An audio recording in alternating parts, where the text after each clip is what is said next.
Hey guys, I just wanted to do a real quick video and go over something real quick tonight. I apologize for being MIA all week, but I've been really kicking it in high gear, doing some things with my preps that needed to be done, and I hope you guys are too, because pretty much as soon as Biden announced that we were having food shortages on national television, that's when our clock started ticking. So, depending on how quickly people see that and realize around the country, oh shit, there's a problem, I need to start preparing, or I need to buy a bunch of food so that I can keep my family fed, that's when the chaos starts. He obviously wouldn't come out and say that on national television if there wasn't really a problem that they couldn't hide for much longer. That's what I'm thinking. It's not going to be able to be hidden for much longer. But that's just my thoughts. And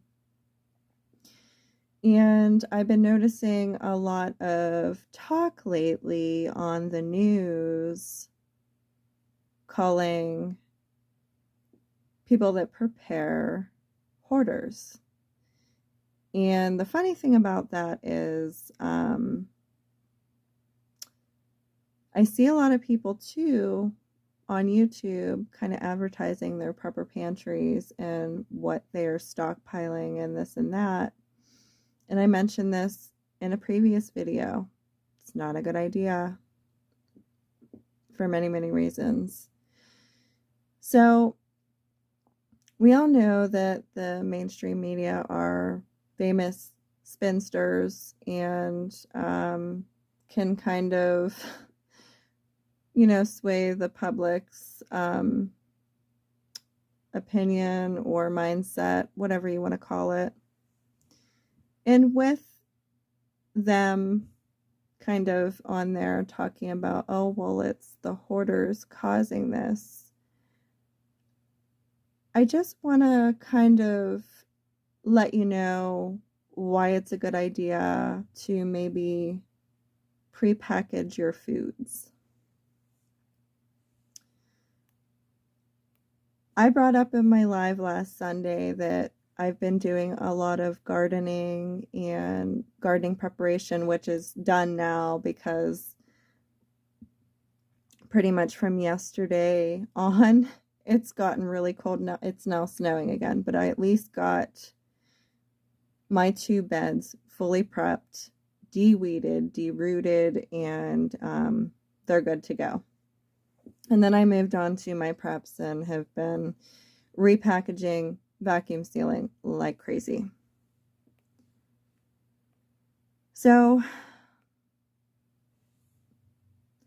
there are anti-hoarding laws in place to where if we were ever in a situation like we're in right now and they deem it to be an emergency of sorts, that is when they could physically come in if things really, really got bad and start taking people that do have an adequate amount of food away. And it's not even just with food. This is the executive order is the National Defense Resources Preparedness Act. And it was put in place in 2012 by Obama. Okay. And pay very close attention. Now, I'm just going to read you some of this, but it's particularly Section 801. Okay. And it'll give you, examples like they can take over the energy means, farming, fertilizer, which they were already saying there was a shortage on that, food resources. When we get to food resources, that's where it gets a little interesting because it says, sorry, I gotta make this bigger so I can read to you guys. Okay, it says, It means all commodities and products, simple, mixed, or compound, or complements to such commodities or products that are capable of being ingested by either human beings or animals, irrespective of other uses to which such commodities or products may be put at all stages of processing, from the raw commodity to the products thereof, in vendable form. That's key. What does vendable form mean? That means anything that you have in its original packaging that can be taken for redistribution or resale.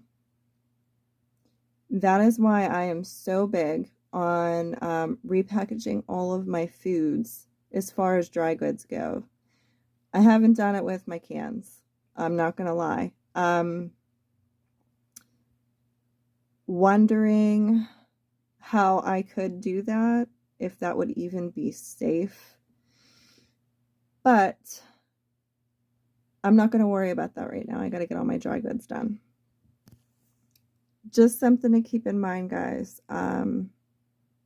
I suggest you go look that act up. Again, if you want to know what it's called, it's an executive order, the National Defense Resources Preparedness.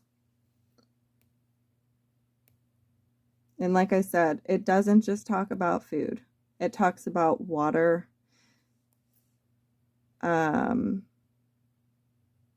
health resources, tons of stuff. Okay.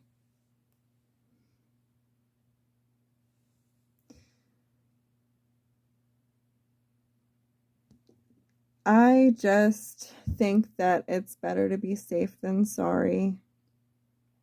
Nobody knows how bad this is going to get, but like I said, I'm assuming it's going to be pretty bad,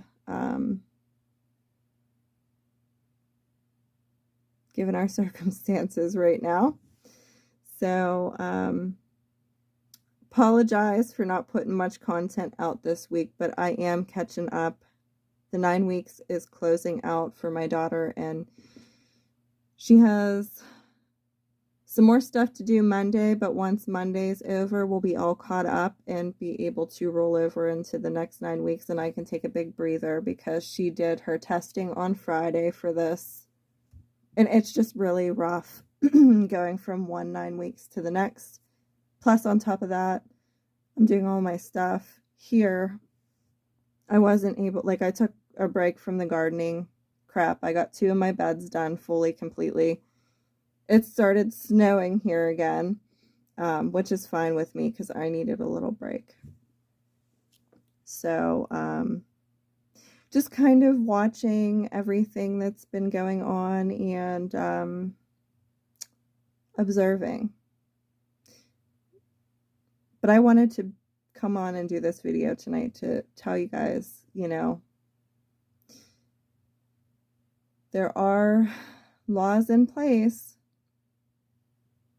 should things get really bad, that they can take what they need. So be smart about what you're doing. So I'm going to end it here. I will have another video out to you guys either tomorrow or Monday. And I will see you guys soon. See ya.